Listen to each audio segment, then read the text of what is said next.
बिस्मिल्लाहिर्रहमानिर्रहीम। अस्सलाम वालेकुम। कैसे हैं? ठीक हैं? खैरियत से हैं? माफ़ी चाहता हूँ 2-3 दिन मुलाकात नहीं हो सकी। आज हम कोई मसरूफ़ियत होती है असल में आपको पता है साथ-साथ, लेकिन आपकी खातिर फिर भी कोशिश कर रहा हूँ जितनी भी कर सकता हूँ। आज हमने बोहर्स की जो थ्योरी थी उसकी एप्लीकेशंस पढ़नी है। हमें उसके क्या फ़ायदे, हमने रेडियस निकाला, उसके बाद एनर्जी की डेरिवेशन की कि किस जगह पे इलेक्ट्रॉन रहेगा, उसकी एनर्जी कितनी होगी, बाहर वाले में रहेगा ज़्यादा होगी, उससे बाहर वाले में रहेगा और ज़्यादा होगी। आइए आज हम फ़र्ज़ करते हैं ये यहाँ पे बोहर के मुताबिक इलेक्ट्रॉन यहाँ पे मौजूद है, इसने यहाँ से यहाँ जंप करना है। अगर ये यहाँ से जंप करेगा, आपको पता होना चाहिए कि यहाँ से एक वेव निकलेगी, रेडिएशंस खारिज होंगी। क्यों? ज़्यादा एनर्जी के घर से कम एनर्जी के घर में जाएगा। एक बंदे की एनर्जी फर्ज करें यहाँ जा रहा है 15 है, उसे अब घर में रहना है, 10 वाली एनर्जी के घर में रहना है, तो बाकी की 5 क्या करेगा? रिलीज कर देगा, खारिज कर देगा। इलेक्ट्रॉन जब जंप करता है, रेडिएशंस खारिज होती हैं। इन रेडिएशंस की क्या एनर्जी मालूम कर सकते हैं? जी कर सकते हैं। इनकी फ्रीक्वेंसी चेक कर लें, इनकी वेव लेंथ चेक कर लें, इनकी वेव की लेंथ कितनी है, इसके अंदर वेव की तादाद कितनी है, उससे एनर्जी पता लग जाएगी। हाँ, इसका मतलब अगर एक इलेक्ट्रॉन दूसरे शेल से जंप करे, तीसरे ऑर्बिट से करे, चौथे से करे, पांचवें से करे, और जिसमें इलेक्ट्रॉन जंप करेगा, जिस घर तक आएगा, हाँ, उन दोनों के अंदर एनर्जी का डिफरेंस मालूम हो जाएगा। इसका मतलब ऑर्बिट्स की एनर्जी डायरेक्ट हम उनमें डिफरेंस मालूम कर सकते हैं। कैसे कर सकते हैं? आज ये सबसे पहली हम कैलकुलेशंस करेंगे। आज सिर्फ 3-4 कैलकुलेशंस करनी है और डिफेक्ट्स पढ़ने हैं बहुत मॉडल के। आज पढ़ेंगे एनर्जी के difference. Energy difference, energy difference किसके दरमियान? बिटवीन दो ऑर्बिट, बिटवीन ऑर्बिट्स। कोई दो ऑर्बिट्स हैं, उनके एनर्जी के दरमियान में फर्क कितना है? आपको याद है एनर्जी का फार्मूला क्या निकला था? आपको याद होना चाहिए कि आज हमने अगर एनर्जी का डिफरेंस मालूम करना है तो पहले एनर्जी का फार्मूला पता होना चाहिए। क्या था? Z square E4m। मैंने आपको बताया था उल्टा भी पढ़ सकते हैं, मेज मेज। हाँ, नीचे क्या था? Eight 8 epsilon square n square h square. नहीं नहीं, एंड पे भी लिख सकते हैं एप्सिलॉन को। और सबसे बड़ी बात, ये वैल्यू माइनस में थी। अगर मैं कहूं एनर्जी किसी एक ऑर्बिट की है, किसी लोअर ऑर्बिट की, लोअर ऑर्बिट को मैं n1 कह लेता हूं, ये E1 हो जाएगा। ये इक्वेशन नंबर 1 हो गई। मैं अगर यही इक्वेशन दोबारा लिखूं तो अब ये इक्वेशन E2 बना दूं तो ये क्या बन जाएगी? Minus Z square E4m over 8 epsilon square n square h square. लेकिन ये E2 है तो यहां मैंने 2 लिख दिया। मतलब ये किसी हायर ऑर्बिट की, ऊपर वाले ऑर्बिट की, अगर फर्ज करें उसने जंप करना है तो दूसरे से कर रहा है, तीसरे से कर रहा है, चौथे, किसी हायर ऑर्बिट को n2 से जाहिर कर लिया, और लोअर जहां वो जंप करेगा उसको 1 से जाहिर कर लिया। ये इक्वेशन 1 हो गई, ये इक्वेशन 2 हो गई। हमने क्या मालूम करना है? पहला शॉर्ट क्वेश्चन आज का, हमने एनर्जी का डिफरेंस मालूम करना है। और लोगों, हम जानते हैं एनर्जी का डिफरेंस का फार्मूला होता है डेल्टा ई। डेल्टा ई मतलब E2 माइनस E1। अच्छा, E2 का फार्मूला तो ये वाला है और E1 का फार्मूला तो ये वाला। इन दोनों की वैल्यू पुट कर देते हैं, क्या बन जाएगा? Delta E is equal to क्या बन जाएगा? E2 का फार्मूला क्या है जी? Minus minus minus. ये असल सारा किरदार ही माइनस का, वरना मैथमेटिक्स है, सिर्फ सीधी सीधी कैलकुलेशन है। क्या? Minus Z square E4m over 8 epsilon square N square H square. हाँ E2 था तो N2 कर दो। अच्छा माइनस ये वाला माइनस इनटू एनर्जी वन की वैल्यू पुट कीजिए, क्या आएगा अब उसका एनर्जी का फार्मूला वाला माइनस। बस यही किरदार है, बस बस सारी बात खत्म हो गई। अब इससे आगे आपको आता है ये माइनस, इससे आगे ये क्या था Z square E4m over 8 epsilon square n square h square. हाँ ये जो n स्क्वायर है ये E2 माइनस E1 है, तो ये E1 मतलब N1 नीचे लिखना है बॉटम में। अब क्या बन गया, ये तो फार्मूला बन गया डेल्टा E बराबर है किसके, ये माइनस। अच्छा इसका मतलब इस सारे के अंदर सेम कौन है, इधर N2 है इधर N1 है, बाकी सब तो सेम है ना, तो कॉमन ले लीजिए। क्या निकला Z square E4m over 8 epsilon square h square into ये माइनस बचा -1 ओवर N1 का, ये N2 का स्क्वायर बचा, N2 का square minus minus plus 1 over ये क्या बचा N1 का स्क्वायर बचा। अच्छा अगर आप इजाजत दें तो यही फार्मूला मैं अब दोबारा लिखता हूं, डेल्टा E बराबर किसके बचा, डेल्टा E बराबर बचा Z square E4m over 8 epsilon square h square into क्या बचा है ये माइनस वाली वैल्यू, ये प्लस वाली वैल्यू, प्लस वाली को पहले लिख लो N1 का स्क्वायर -1 ओवर N2 का स्क्वायर, मतलब ये प्लस वाली को पहले लिख लो माइनस वाली को बाद में लिख लो। ये सबसे आसान तरीका था करने का, वरना मैं बाहर माइनस कॉमन लेता बाद में अंदर वैल्यू चेंज करता, फायदा नहीं है। आप आसान तरीन तरीका अपनाएं। आपको अल्टीमेट फाइनल क्या चाहिए, डेस्टिनेशन, वो आपको मिल गई है। ये क्या है हाइड्रोजन के लिए, इसकी वैल्यू पुट करके देखते हैं। हमें पता है बिलाल साहिब Z for hydrogen Z is equal to 1, ठीक है जी। और हमें यह भी पता है E की power 4m over 8 epsilon square h square, इन सब की वैल्यू पुट कीजिए। चार्ज 1.6 इन 10 की पावर -19, मास 9.1 इन 10 की पावर -31, 8 होता है, एप्सिलॉन आपको पढ़ाया था 8.8 इन 10 की पावर -12, h क्या होता है 6.6 इन 10 की पावर -34। सबकी वैल्यू पुट कीजिए, कर दी जी, वैल्यू पुट कर दी, जवाब आया, कितना आया था याद है कुछ आपको, पहले भी की थी 2.18 इंटू 10 की पावर -18। ये वैल्यू मैं पहले भी पढ़ा चुका हूं जब मैंने उस दिन एनर्जी की डेरिवेशन की थी। आप देखें आज क्या हुआ, ये मिटा रहा हूं क्योंकि हम वहां पे अल्टीमेट वहां पे हैं। अच्छा ये अब क्या बचा, अब हमारे पास ये अल्टीमेट फाइनल फार्मूला आ गया। आइंदा से जिंदगी में कभी भी आपको एमसीक्यू आ जाए, शॉर्ट क्वेश्चन आ जाए कि जनाब पांचवें और तीसरे ऑर्बिट की एनर्जी में डिफरेंस बताएं, तो आप बता सकते हैं, कैसे बता सकते हैं, डेल्टा E बराबर है किसके, हाइड्रोजन के लिए, हाइड्रोजन में Z इज इक्वल टू 1 था, इसीलिए, किसी और के लिए नहीं, किसी और के लिए करना होगा तो Z मुझे फिर वो बदलना पड़ेगा, उतना प्रोटॉन ज्यादा करने पड़ेंगे। अच्छा इस सारे की वैल्यू पुट की 2.18 इंटू 10 की पावर -18 इंटू क्या बचा 1 ओवर N1 का स्क्वायर -1 ओवर N2 का स्क्वायर, स्क्वायर स्क्वायर स्क्वायर मत भूलना।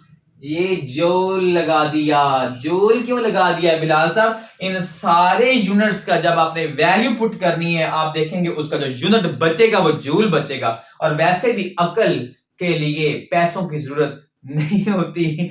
डेल्टा E एनर्जी का यूनिट क्या होता है, जूल होता है, अंडरस्टैंड। लो जी आज के बाद हमारा ये फार्मूला है, ये शॉर्ट क्वेश्चन मुकम्मल हुआ, कुछ भी नहीं किया। E2 और E1 में N1 और N2 का फर्क रखे दोनों का डिफरेंस लिया, दोनों का डिफरेंस में जब लिया 1 ओवर N1 का स्क्वायर शुरू में, 1 ओवर N2 का स्क्वायर बाद में लिख दिया। इन सब की वैल्यू आपको पक्की पक्की याद करनी है। 2.18 इंटू 10 की पावर -18। वैसे अशारिये के बाद इकट्ठा डिजिट नहीं पढ़ते, 2.18 पढ़ते हैं, लेकिन मैं हमेशा आपकी आसानी के लिए पढ़ता हूं जानबूझ के, ताकि आपको याद रहे 2.18 इंटू 10 की पावर -18, मतलब ताकि जहन में बात बैठ जाए। लो जी, आज के बाद कभी भी जिंदगी में दो ऑर्बिट्स में एनर्जी का फर्क मालूम करना हो, पांचवें और तीसरे में करना है, तो n2 का क्या आएगा, n2 की जगह पे 5 का स्केयर आएगा, और n1 की जगह पे क्या आएगा, यहां पे 3 का स्केयर आएगा। जिसमें भी एनर्जी का डिफरेंस निकालना पड़ जाए तो आप ये फार्मूला लगाएंगे, और सबसे एंड पे जूल लिखना नहीं भूलना। लोगों, ये था आज का पहला शॉर्ट क्वेश्चन। आज हम एक दूसरा शॉर्ट क्वेश्चन भी करेंगे। अभी अभी जो हमने फार्मूला निकाला है एनर्जी के डिफरेंस का, ये क्या निकाला है, ये एनर्जी के डिफरेंस का फार्मूला आया है जी, delta E is equal to आया है 2.18 इंटू 10 की पावर -18 इंटू 1/n 1 का स्केयर -1/n2 का स्केयर। लो जी, इंटू जूल। ये फार्मूला आज का पहला शॉर्ट क्वेश्चन मुकम्मल। इसको अगर हम दोबारा से देखें, थोड़ा सा एक दफा मैं फार्मूला साइड पे लिख देता हूं।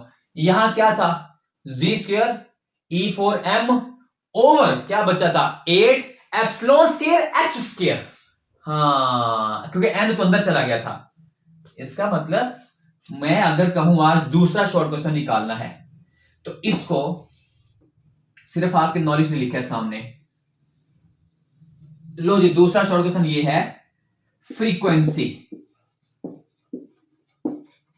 फ्रीक्वेंसी कैसे निकालेंगे, वो जो बाहर रेडिएशन निकली है, वो जो वहां से रेडिएशन निकली है, इसकी फ्रीक्वेंसी चेक करनी है।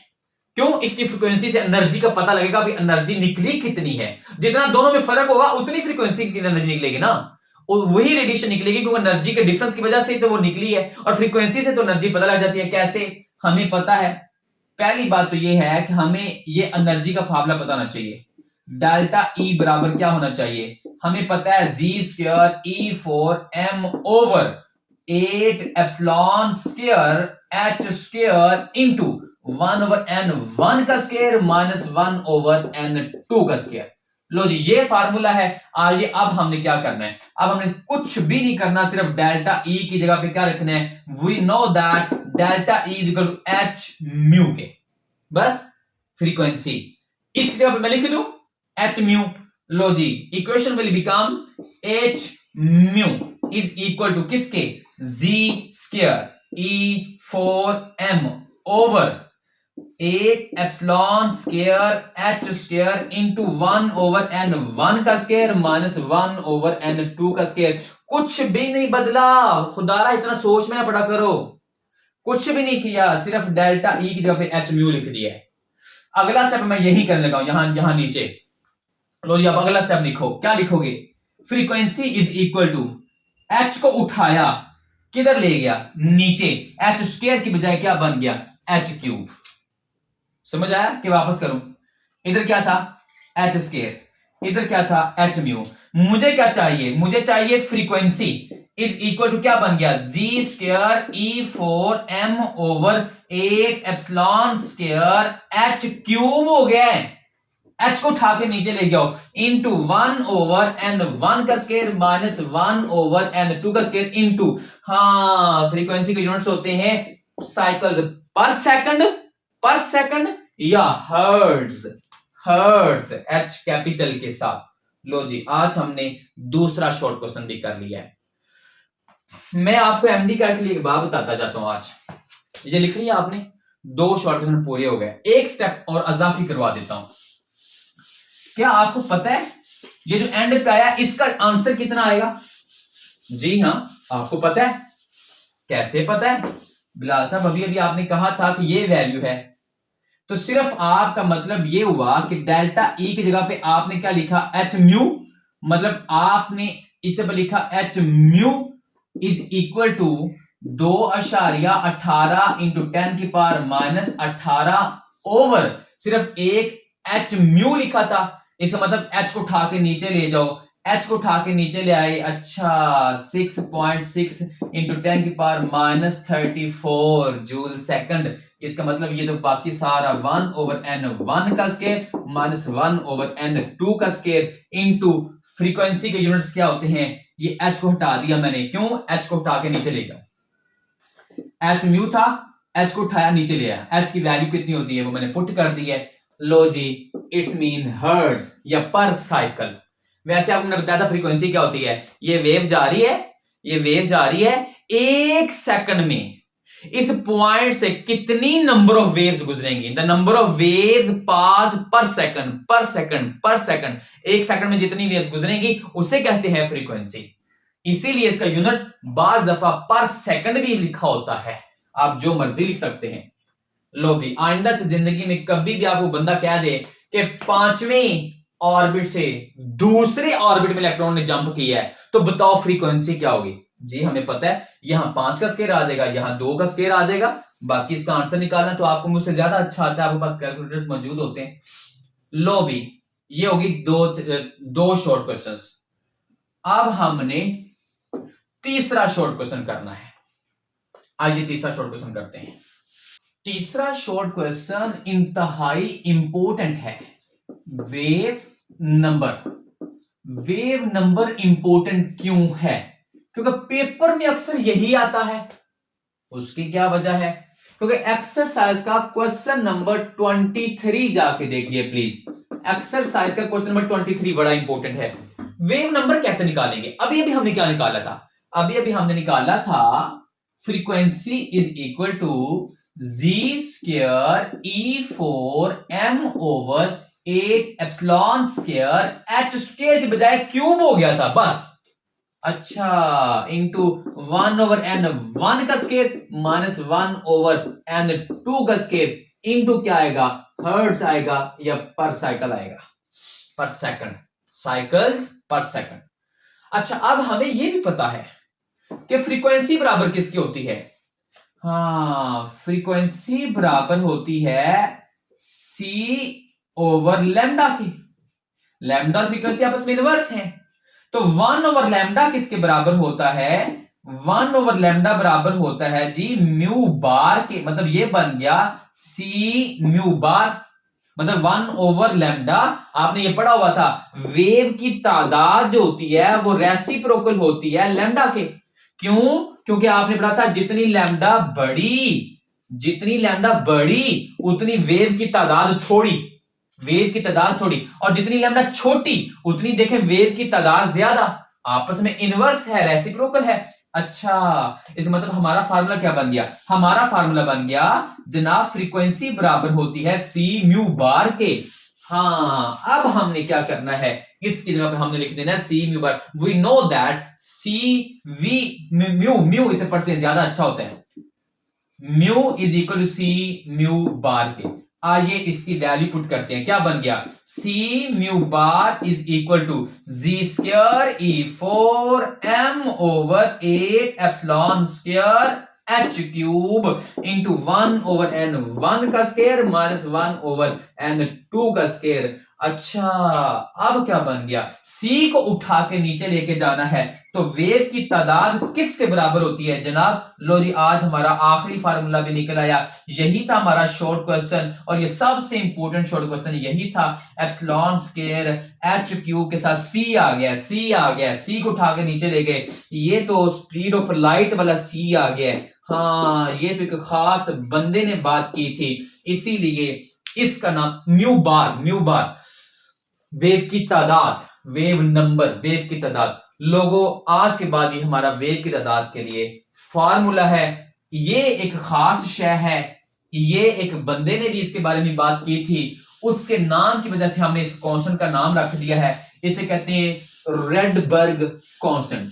आप जाके अपनी किताब के ऊपर नाम अंडरलाइन कीजिए इसका, रेडबर्ग कांस्टेंट, रेडबर्ग कांस्टेंट। हाँ, इसकी वैल्यू कितनी आएगी, इसकी वैल्यू जो होती है, इस सारे की वैल्यू आपको पता होना चाहिए, वेव की तादाद। आज के बाद पक्का पक्का आपको ये और ये फार्मूला याद होना चाहिए। क्या फर्क है इसमें? कुछ भी नहीं, एक एच ज्यादा है और एक सी, एनर्जी वाले फार्मूला से एक एच ज्यादा है और एक नीचे सी। लोगो इस सारे की वैल्यू पुट करो तो आपको उसका यूनिट भी मिलेगा पर मीटर, और वेव की तादाद का मीटर क्या होता है, इतने डेफिनेशन क्या है और यूनिट क्या है, number of waves per unit metre, per unit length, per unit length, मतलब इसका यूनिट भी होता है पर मीटर। एक मीटर में कितनी वेव्स की तादाद है। अच्छा, इसका मतलब ये हुआ, ये फार्मूला बन गया 1.09, चलिए पूरा लिख देता हूं, 9678 इंटू 10 की पावर 7, नेगेटिव नहीं, हाँ, इंटू 1/n 1 का स्क्वायर माइनस 1/n 2 का स्क्वायर। लोगों आज के बाद वेव नंबर का ये फार्मूला, वेव नंबर का फार्मूला और यूनिट क्या होते हैं, पर मीटर, पर मीटर। इसे कहते हैं रेडबर्ग कांस्टेंट, बंदे के नाम की वजह से। आज के बाद ये सबसे इंपॉर्टेंट वैल्यू आपको ये याद होनी चाहिए। ये शॉर्ट क्वेश्चन है, एक्सरसाइज का क्वेश्चन नंबर 23 भी इसी फार्मूला से होगा। बस आपने ये फार्मूला रखना है और यहां पे वैल्यू पुट करनी है। फर्ज करें वो कहते हैं 5वें से जंप किया है दूसरे ऑर्बिट में, बताओ ये रीजन कौन सा हुआ। अच्छा, जब पहले में आता था लाइमन, दूसरे में आता था बाल्मर, तीसरे में आता था पासन। अगर मैं आपसे कहूं, यहां तक याद हो गया, शॉर्ट क्वेश्चन पूरा हो गया। अब अगली बात पढ़ने लगे हैं। अगर मैं आपसे कहूं लोगों लाइमन सीरीज निकालनी है, तो लाइमन सीरीज की फर्स्ट लाइन है, तो उसकी पहली लाइन का क्या वेव की तादाद है। वो लाइन लगी, मुझे क्या पता, वो स्पेक्ट्रम के अंदर एक लाइन आई, खारिज होके आई है, वो लाइन बन गई, मुझे क्या पता वो क्या है। अभी बताता हूं क्या है। अच्छा, वो तो है वेव की तादाद इज इक्वल टू 1.09 इंटू 10 की पावर 7 इंटू, इसका मतलब वो पहले ऑर्बिट में जंप करता है, -1/2 कहां से करता है, दूसरे ऑर्बिट से। जवाब निकाल लो। मैंने क्यों निकाले, आपको इसका जवाब निकालना नहीं आता। स्क्वायर स्क्वायर लो और उसके बाद एलसीएम लो, उसके बाद ये डिवाइड कर दो। जबरदस्त जबरदस्त जबरदस्त, ये वेव की तादाद है। उस दिन हाइड्रोजन स्पेक्ट्रम के अंदर एक छोटा सा टेबल बना है जिसके अंदर वेव की तादाद के सारे लाइमन सीरीज, बाल्मर सीरीज, पासन, सारे वेव नंबर दिए हुए हैं। और उस दिन मैंने आपसे कहा था इसको छोड़ देंगे, आपको बाद में समझ आएगी वो क्या है। वो ये है, वो यहां से आंसर आया है। सेकंड लाइन है, सेकंड लाइन का वेव, सेकंड लाइन है उसका वेव नंबर कैसे आएगा। बड़ी सिंपल सी बात है बिलाल साहब, 1.09 इंटू 10 की पावर 7 है ना, तो जंप तो उसने जिंदगी में, सारी जिंदगी पहले ऑर्बिट में करना है। क्यों? लाइमर सीरीज है ना। मैं मिसाल, चलिए अभी इसके बाद मिसाल देता हूं। -1, अच्छा वो तीसरे से आ सकता है, दूसरे से आए, तीसरे से आए, चौथे से आए, जहां से मर्जी आए। मैं चलो ये इसका जवाब निकाल लिया, सेकंड लाइन, थर्ड लाइन कैसे निकालेंगे। अच्छा, इस मतलब वो चौथे से आए, इसका अच्छा वो पांचवें से आए, अच्छा वो छठे से आए, इसका मतलब वो सातवें से आ सकता है, वो आठवें से आ सकता है, जहां से मर्जी आ सकता है, लेकिन आएगा हमेशा पहले 1 में। इधर हमेशा 1 रहेगा जब तक लाइमन का नाम रहेगा। अंडरस्टैंड। अब हम देखते हैं बाल्मर की सीरीज कैसे निकालेंगे।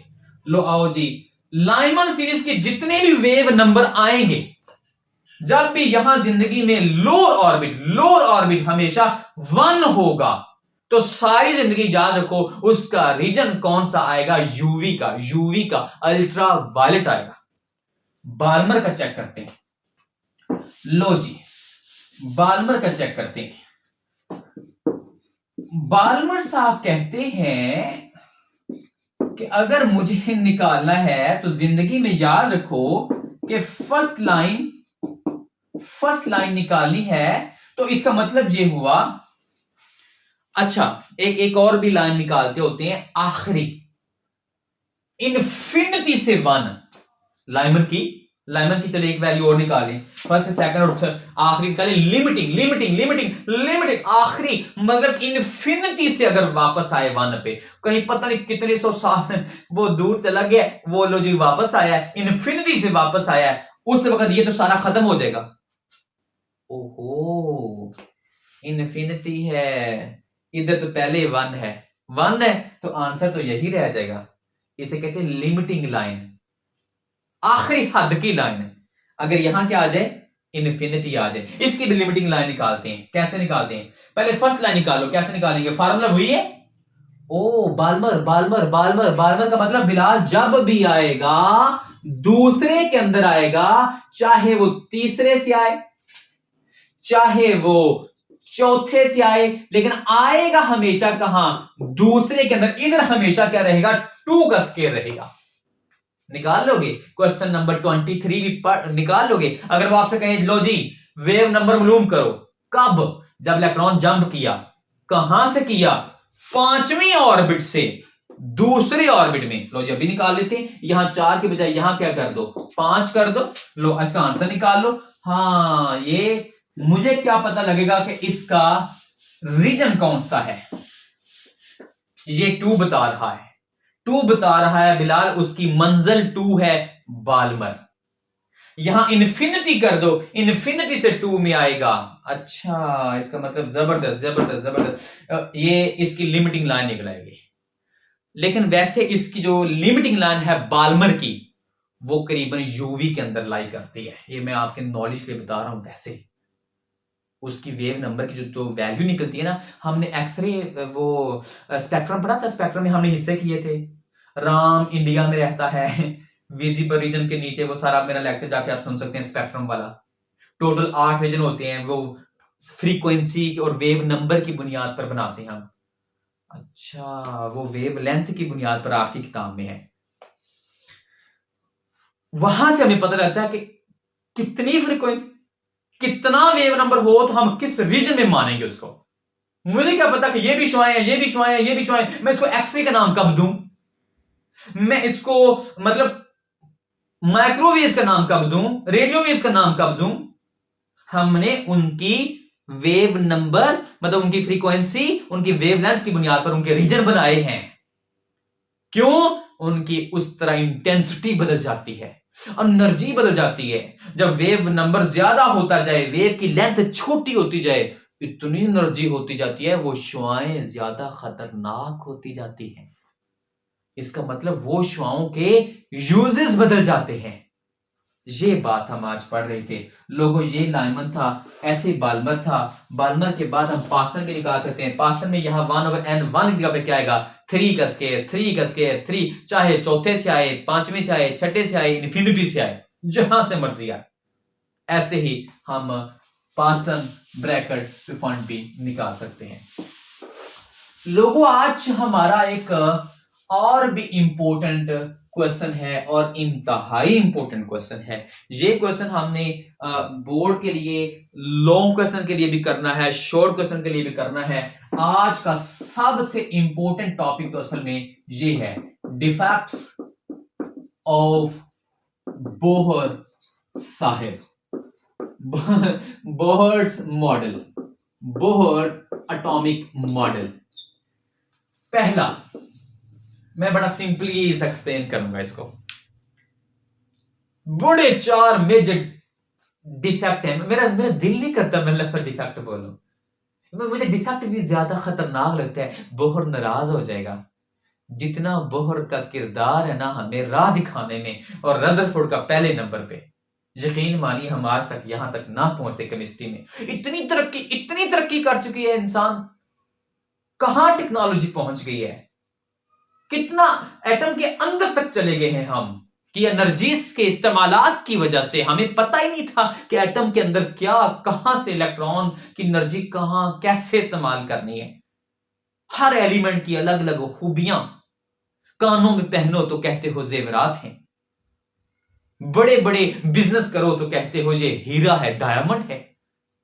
खाने पीने की चीजों से लेकर जिंदगी में जिधर देखोगे तुम्हें एटम्स नजर आएंगे, केमिस्ट्री नजर आएगी। इतनी जदीद दौर में रहते हो, रातों को आप ये कई घंटों का सफर आप बर्क रफ्तार तैयारों पे करते हो।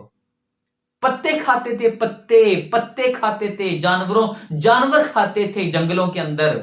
आज फास्ट फूड खाते हो, बर्गर्स के मजे लेते हो। ये तरक्की है, ये साइंस कहां ले गई है। कई कई दिन तक कोई पैगाम नहीं पहुंचता था किसी के घर में। आज मोबाइल को सामने रखते हो, आज मुझे सुन रहे हो और आप एक कॉल मिलाते हो, वाह वाह वाह, अस्सलाम वालेकुम, कैसे हो, कहां हो आजकल, अच्छा अमेरिका बैठा हूं। वाह, नैनो सेकंड्स में मेरी आवाज आप तक जा रही है। इंसान कहां पहुंच गया है। इंटरनेट ने इस दुनिया को ग्लोबल हट बना दिया है और एटम की जिंदगी को जाने बगैर हम यहां तक नहीं पहुंचे। एटम से मोहब्बत हुई तो इन लोगों के आगाज करने की वजह से। इन सल्यूट टू देम। रट्टा नहीं है। आई लव बोहर, यकीन मानिए, इसने राहें दिखाई हैं हमें। स्टार्ट इसने लिया था, रदरफोर्ड ने लिया, इसने मजीद आगे लिया। प्लांक्स, सलाम टू प्लांक्स।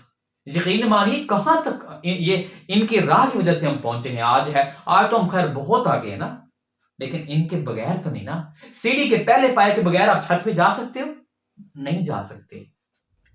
खैर, थोड़ी सी बातें थी जिससे बहुत नादान उनके वो दिमाग में शायद वो बातें वो कहीं इतना मसरूफ थी कि वो बातें उनके जहन में ना आ सकी। और हम कम वक्त कहते हैं कि ये उनके डिफेक्ट्स हैं।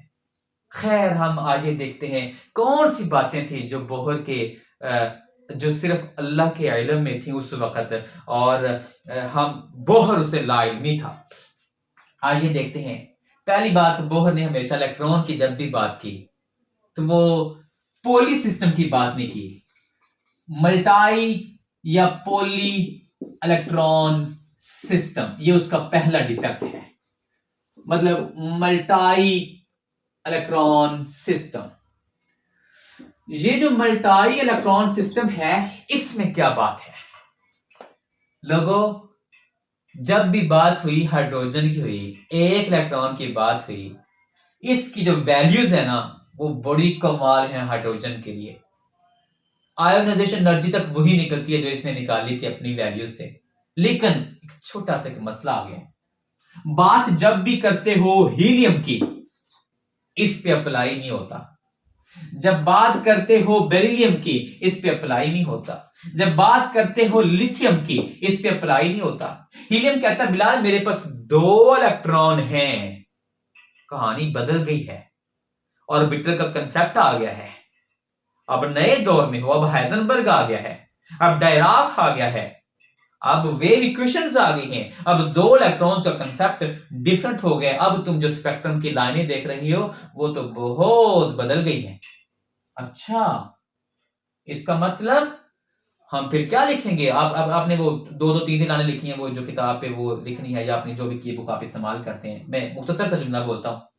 The Bohr model cannot be applied upon the elements having more than 1 electron. So, it can be applied upon the species having the 1 electron system. For example, there may be ions. Helium के पास दो electron है ना, एक खारिज कर दिए, plus कर दो। हाँ, इस पे ऊपर अप्लाई हो जाएगा, but it can not be applied upon the helium. हाँ, लिथियम के पास 3 इलेक्ट्रॉन है ना, तो 2 खारिज कर दिए, तो बाकी रह गया 1। हाँ, इसके ऊपर अप्लाई हो जाएगा। So this is matter. अगर उनके पास 1 इलेक्ट्रॉन होगा तो बोहर का मॉडल अप्लाई होगा। 1 से ज्यादा होंगे, मल्टाई मतलब ज्यादा, मैनी होंगे, तो फिर उसके ऊपर अप्लाई नहीं किया जा सकता। एक और भी छोटा सा एक मसला था। स्पेक्ट्रम की एक जो लाइन है ना, एक लाइन को हमने बड़ा हाई रिजॉल्विंग माइक्रोस्कोप से, मतलब स्पेक्ट्रोमीटर्स से देखा। When one line of the spectrum was observed by the high resolving spectrometers, it was observed that there are the several fine lines within one line. Oh, one line consists of the several fine lines. एक line के अंदर इतनी लाइनें हैं? ओह, ऐसी तो Bohr ने कोई बात नहीं की, वो इसके अंदर हाई रिजॉल्विंग स्पेक्ट्रोमीटर से गया ही नहीं। हम अब जदीद दौर में जब इसके अंदर जाके देखा तो एक लाइन के अंदर भी इतनी सारी लाइनें थी। That was named as fine structure. Fine structure short question है what is the fine structure? When the one line of the spectrum was observed by the high resolving spectrometer, it was observed that one line consists of the several fine lines. एक line के अंदर several fine lines हैं. This is known as a fine structure. Bohr didn't describe such type of structure. उसने ऐसी कोई बात नहीं की। हो गया। तीसरा, ये लिख लिया जो मैं इंग्लिश बोलता हूं, बेशक यही लिख देनी आपने पेपर में। तीसरा एक और छोटा सा मसला है। हाय, बोहर कहता था जैसे एटम फ्लैट होता है ना, पेज के अंदर आ जाता है, ऐसा है मसलन चूड़ी की तरह। ये न्यूक्लियस है, ये यहां पे इलेक्ट्रॉन, ये यहां पे इलेक्ट्रॉन, ये यहां पे इलेक्ट्रॉन, ऑर्बिट है ऐसे चूड़ी की तरह। नई थ्योरी क्या कहती है? मतलब हम क्या लिखेंगे इसमें? हम लिखेंगे 3D मॉडल ऑफ एटम। हम वो अल्फाज लिख रहे हैं जो उसने एक्सप्लेन नहीं किए। उसने पोली इलेक्ट्रॉन सिस्टम को एक्सप्लेन नहीं किया, उसने फाइन स्ट्रक्चर को एक्सप्लेन नहीं किया, उसने 3D मॉडल को एक्सप्लेन नहीं किया। According to Bohr atomic model, atom is propose such like as flat as rings around the nucleus. This is 2D model, जैसे व्हाइट बोर्ड के ऊपर बन जाता है। बट एक्चुअली इन 1915 सोमरफेल्ड ने क्या किया? इसने कहा बिलाल, एटम जो है ये 3D होता है। अब तो खैर हम बहुत अंदर है ना हेजनबर्ग की मदद से, ऑर्बिटल के कंसेप्ट के अंदर है, लेकिन इसने थोड़े ही, मतलब 1913 में उसका मॉडल था, 1915 में इसने कह दिया, कहता बिलाल जो वो एटम है ना 2D वैसा है ही नहीं। कैसा है जी? आइए देख लेते हैं। चौथा डिफेक्ट अभी पढ़ना है। कैसा है जी? आइए देख लेते हैं। इसने कहा एलिप्टिकल है और 3D है। मसलन कैसे ऐसे। ये है न्यूक्लियस, ये न्यूक्लियस है। लो जी, ये है ऑर्बिटल, यूं ऑर्बिटल। अंडरस्टैंड? मतलब 3D है और एलिप्टिकल है अकॉर्डिंग टू समरफेल्ड। और छोड़ो एलिप्टिकल को, हमें यह पता लगा कि आज एटम है तो 3D ना। वो तो जदीद आगे जाके पढ़ेंगे ना। हेजनबर्ग ने कहा कि एटम कैसा है, ऑर्बिटल का कंसेप्ट पढ़ेंगे आगे जाके, इससे भी आगे जाएंगे, अंदर जाएंगे। अभी तो एटम बहुत गहरी चीज है। मुझे कहीं क्वार्क्स में ना ले जाना।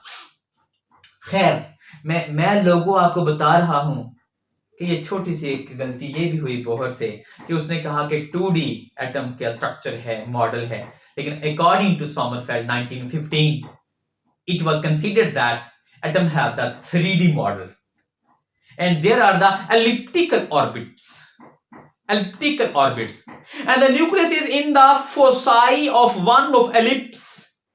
किसी एक एलिप्स की फोसाई, जैसे आप वो अक्सर मैं आपसे कहता नहीं तो चुल्लू भर पानी में डूब के दिस चुल्लू इज नोन एज फोसाई, this shape is known as फोसाई, इसे कहते हैं फोसाई।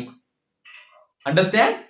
लीजिए आइए मैं बता देता हूं जनाब। ये है न्यूक्लियस और ये है एक ऑर्बिटर, और ये 2, ये 3, ये 4, ऐसे 5, ऐसे 6, ऐसे 7, मतलब ऐसे तमाम अतराफ में ये जा रही हैं, you can draw it S. मतलब एक बनाओ, उससे थोड़ा सा नीचे, फिर थोड़ा सा नीचे, ऐसे बना के एक उससे थोड़ा सा नीचे, फिर नीचे ऐसे बना देना। और वो दरमियान में फोसाई में क्या पड़ा हुआ है? न्यूक्लियस पड़ा हुआ है। लोगों एक और भी डिफेक्ट है उसका। क्या है? ये बहुत इंपॉर्टेंट शॉर्ट क्वेश्चन है, ये पेपर में कई हजार दफा आ चुका है। ये बहुत इंपॉर्टेंट शॉर्ट क्वेश्चन है कि फाइन स्ट्रक्चर वाला भी और एक ये वाला भी। एक होता है जीमैन का इफेक्ट, इसने क्या कहा था जीमन ने, और स्टार्क ने क्या कहा था। ये दो बातें भी बोहर ने नहीं की। मैं बोलता हूं प्लीज, मैं बोलता हूं, टाइम बहुत कम है, मैं बोलता हूं। When excited atoms of the gaseous form of elements, उन्हें हम क्या करेंगे, are placed in the presence of magnetic field। मतलब ये ट्यूब है, इसमें हाइड्रोजन गैस है, अंदर से लाइट निकल रही है, ये स्पेक्ट्रम बंद रहा है, वेल डन। ये वो सारी डिवाइस लगी हुई है, इसके अंदर है hydrogen gas. When the excited atoms are placed in the presence of magnetic field, the lines of the spectrum split up into the fine lines। Fine structure वाली बात नहीं है, वो तो थी अंदर लाइनें, हमने तो बड़ा करके देखा था। ओ अब क्या है, एक लाइन अपने कंपोनेंट्स में टूट जाएगी। ओ हो, इसके बारे में हम पढ़ेंगे एंड पे जाके, इसकी रीजन क्या थी। जबरदस्त। ये जीमन के लफ्ज सिर्फ एक लिखा है मैंने, क्या, मैग्नेटिक फील्ड। मैग्नेटिक फील्ड, इधर हम क्या लिखेंगे, इलेक्ट्रिक फील्ड। लोगों मैं फिर दोहराता हूं, when the excited atoms are placed in the presence of electric field, the lines of spectrum split up into the components। एक लाइन डिफरेंट लाइनों में टूट जाती है।